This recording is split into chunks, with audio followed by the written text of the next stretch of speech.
18 বাংলা আপনাদের সঙ্গে আমি রুমেলা। কাটায় কাটায় রাত 9টা, আর রাত 9টা মানে সময় নিউজরুম লাইভে শুরুতেই নজর কাশ্মীরের দিকে। পেহেলগাঁওয়ে জঙ্গি হামলা, পাল্টা অ্যাকশনে ইন্ডিয়া।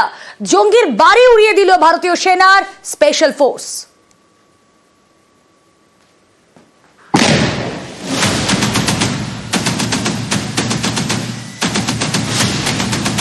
পেহেলগাঁওয়ে নাশকতায় জড়িত সন্দেহভাজন জঙ্গি আসিফ শেখ।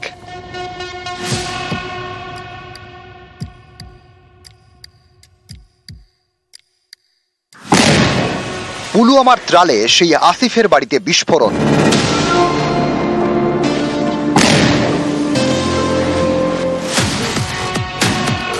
গোয়েন্দাদের দাবি পেহেলগাঁওয়ের জঙ্গি হানার অন্যতম চক্রী আসিফ শেখ। বৃহস্পতিবার রাতে তার বাড়িতে বিস্ফোরণ।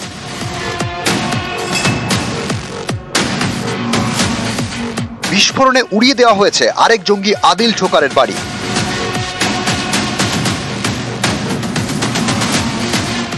কাশ্মীরের অনন্তনাগ জেলার গুরিতে আদিলের বাড়ি এখন ধ্বংসস্তূপ।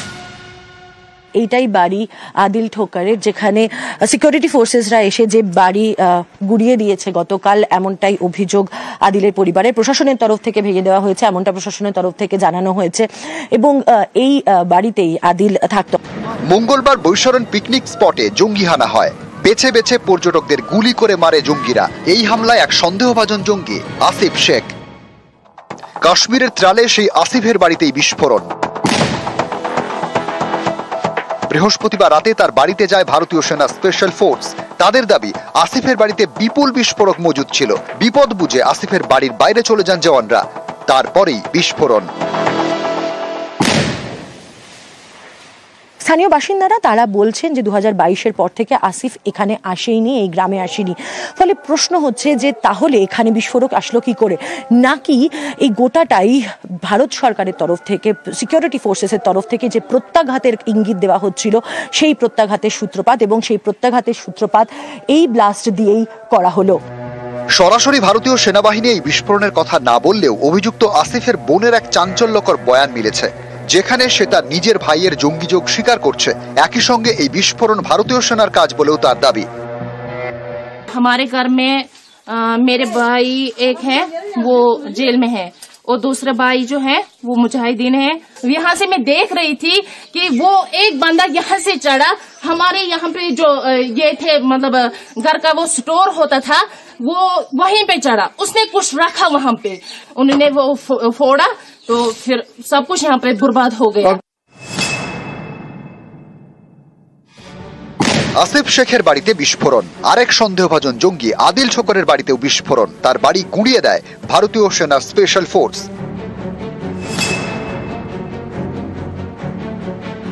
কাশ্মীরের অনন্তনাগের গুরি এলাকার বাসিন্দা আদিল ঠোকার ওরফে আদিল গুরি। তদন্তে জানা গিয়েছে 2018 সালে আটারি সীমান্ত পেরিয়ে পাকিস্তানে যায় আদিল। একাধিক জঙ্গি শিবিরে প্রশিক্ষণ নিয়ে গত বছর কাশ্মীরে ফেরে। গোয়েন্দাদের দাবি পেহেলগাঁওয়ের জঙ্গি হানায় প্রত্যক্ষভাবে জড়িত আদিল। তার স্কেচ প্রকাশ করে পুরস্কার ঘোষণা করেছে জম্মু কাশ্মীর পুলিশ। বৃহস্পতিবার রাতেই আদিলের বাড়ি উড়িয়ে দেয় স্পেশাল ফোর্স। जल्दी करो बम फटो। उनको फोन आया, बोला जल्दी करो तब पत क्या गो बम फटो, बम फटेगा तो नहीं रहो, फिर बोला बम फटेगा, आप जल्दी जाओ, आप जल्दी बेस पुलिस नहीं है, इसको दूसरे मोहल्ले में रखा है। बस दपान तमस बिचार बेगाना बेत अक्सर मारिक तमिस तक सोई सजा कर बोलती है कि वो बेगुना मारे दिख गए, अगर उसका हाथ होगा उसको भी वही करना चाहिए, उसको सजा देना चाहिए। अगर उसका हाथ उसमें होगा। अगर किसी का भी बेटा हो, चाहे मेरा बेटा होगा, उसको सजा लगनी चाहिए। তিনি বলছেন যে যেই করুক অপরাধ, যে এত বড় ঘৃণ্য অপরাধ করেছেন, যেখানে পর্যটকদের উপর হামলা করেছেন, তাকে ধরে তার সাজা হওয়া অবশ্যই উচিত, তার সন্তান হোক না কেন। গুড়িগ্রাম থেকে ক্যামেরা পার্সন আপু পাঠকের সঙ্গে মৈত্রী ভট্টাচার্য, নিউজ 18 বাংলা। সেনা অভিযানে খতম শীর্ষ জঙ্গি। উত্তর বান্দিপোরায় সেনাবাহিনীর অভিযান, জঙ্গি ঘাঁটি লক্ষ্য করে অভিযান সেনাবাহিনীর। সেনার গুলিতে নিহত জঙ্গি নেতা আলতাফ লল্লি। লস্করে তৈবার শীর্ষ কমান্ডার আলতাফ লল্লি জঙ্গিদের গুলিতে জখম 2 সেনা জওয়ান।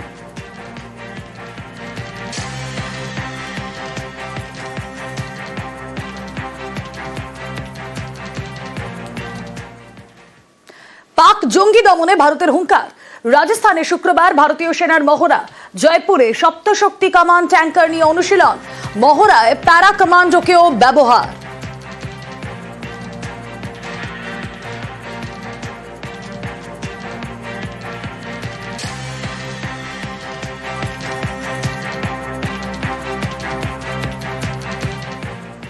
পাক অধিকৃত কাশ্মীরে হামাসের ট্রেনিং, আর সেই ট্রেনিং নেওয়া জঙ্গিরাই কাশ্মীরের পেহেলগাঁওয়ে হত্যালীলা চালায়।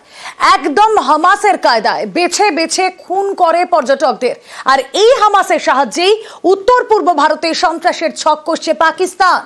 এই নিয়ে ঢাকায় বৈঠকও হয়ে গিয়েছে ইতিমধ্যেই।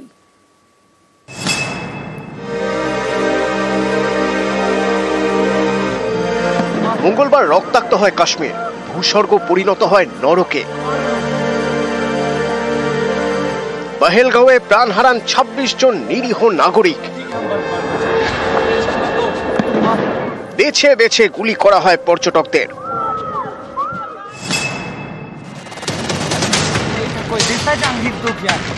কাশ্মীরের পহেলগাঁওয়ের এই হামলার সঙ্গে প্যালেস্তাইনের জঙ্গি গোষ্ঠী হামাসের হামলার মিল রয়েছে। তারাও পরিচয় জেনে বেছে বেছে খুন করে।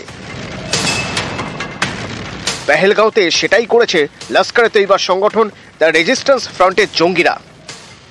I think this attack is something like Hamas style attack. Such an attack takes place where religion is asked about every tourist. Hamas একটি আরবি শব্দ। প্যালেস্তাইনের গাজা শহরে হামাসের দাপট। আমেরিকা, ইংল্যান্ড, কানাডা, জাপান বিভিন্ন দেশ হামাসকে জঙ্গি গোষ্ঠী হিসেবে চিহ্নিত করেছে। বিভিন্ন সময়ে ইসরায়েলে জঙ্গি হামলা চালিয়েছে হামাস। ২০২৩ সালে হামাসের হামলায় ইসরায়েলে প্রাণ হারান ১০০০-এরও বেশি। এই হামাসের নেতারা পাক অধিকৃত কাশ্মীরে এসে সন্ত্রাসে উস্কানি দেয়। গত ফেব্রুয়ারিতে পাক অধিকৃত কাশ্মীরের রাওয়ালকোটে লস্কর এবং জৈশের নেতাদের সঙ্গে বৈঠক করে হামাস নেতারা। ৩ জঙ্গি সংগঠনের নেতারা একসঙ্গে সভাও করে।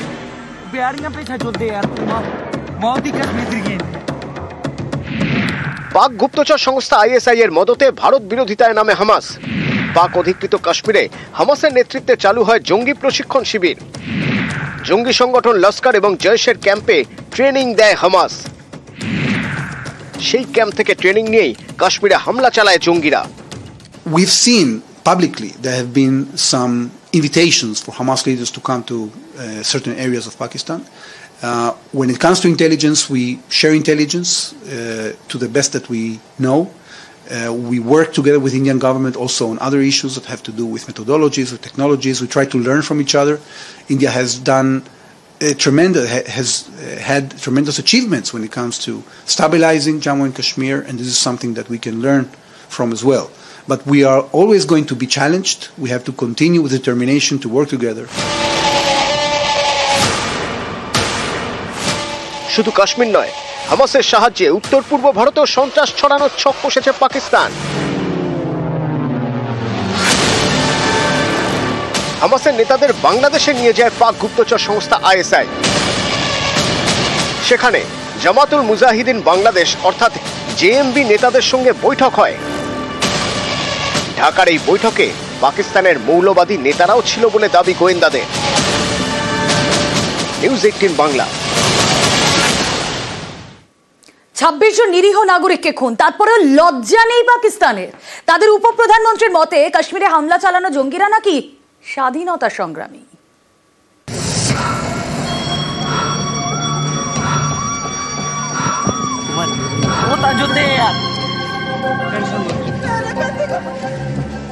কাশ্মীরের বৈশরণ উপত্যকা, একে মৃত্যু উপত্যকা বানিয়ে ছেড়েছে জঙ্গিরা।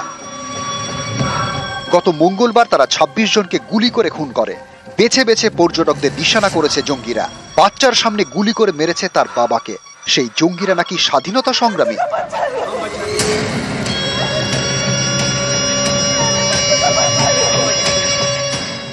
পাকিস্তানের উপপ্রধানমন্ত্রী এমনটাই মনে করেন।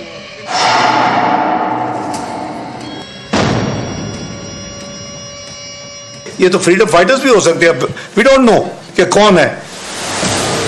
পেহেলগাঁওয়ের জঙ্গি হানার দায় স্বীকার করেছে লস্কর-ই-তৈয়বার সংগঠন দ্য রেজিস্ট্যান্স ফ্রন্টের জঙ্গিরা। ইসলামাবাদের মদতেই এই লস্করের বাড়বাড়ন্ত। পাকিস্তানের মাটিতে যে সন্ত্রাসবাদের কারখানা চলে তার তথ্য প্রমাণও রয়েছে ভারতের হাতে। তারপরেও পাকিস্তানের লজ্জা নেই, মুখ বাঁচাতে এখনো বলে যাচ্ছে এই নাশকতার সঙ্গে নাকি পাকিস্তানের যোগ নেই, আর যারা নাশকতা চালালো তারা নাকি স্বাধীনতা সংগ্রামী।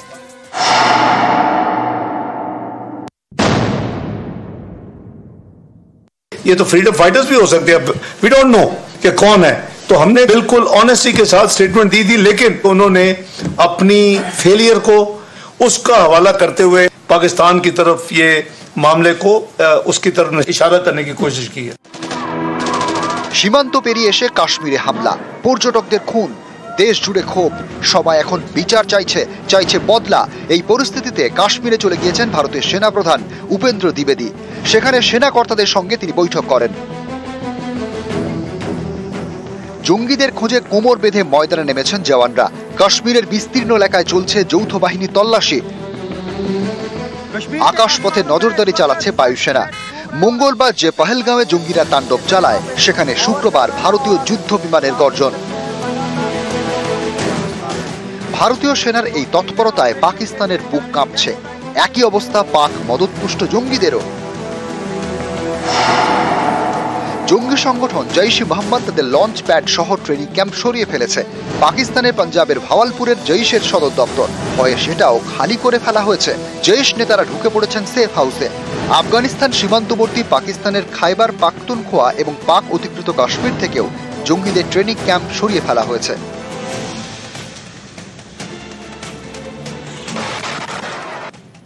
ভারত অহিংসায় বিশ্বাসী, নিজে থেকে কখনো কারোর উপর হামলা চালায় না, কিন্তু কেউ হামলা করলে তাকে যোগ্য জবাব দিতেও ছাড়ে না, একথা হাড়ে হাড়ে জানে পাকিস্তান। 2019 সালে 14 ফেব্রুয়ারি পুলওয়ামায় সিআরপিএফ কনভয় উড়িয়ে দেয় জঙ্গিরা, প্রাণ যায় 46 জন জওয়ানের।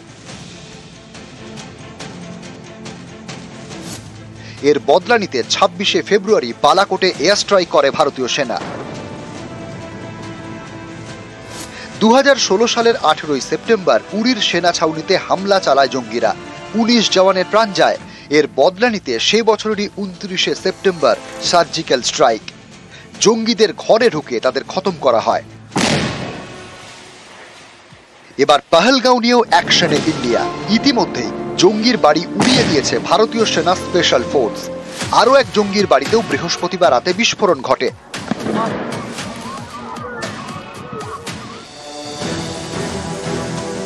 এসব দেখে পাকিস্তান চাপে, তাই কখনো বলছে কাশ্মীরে নাশকতার সঙ্গে তাদের নাম জড়ানো ঠিক হচ্ছে না, কখনো আবার বলছে পহেলগাঁওয়ে যে জঙ্গিরা একের পর এক খুন করলো তারা নাকি স্বাধীনতা সংগ্রামী।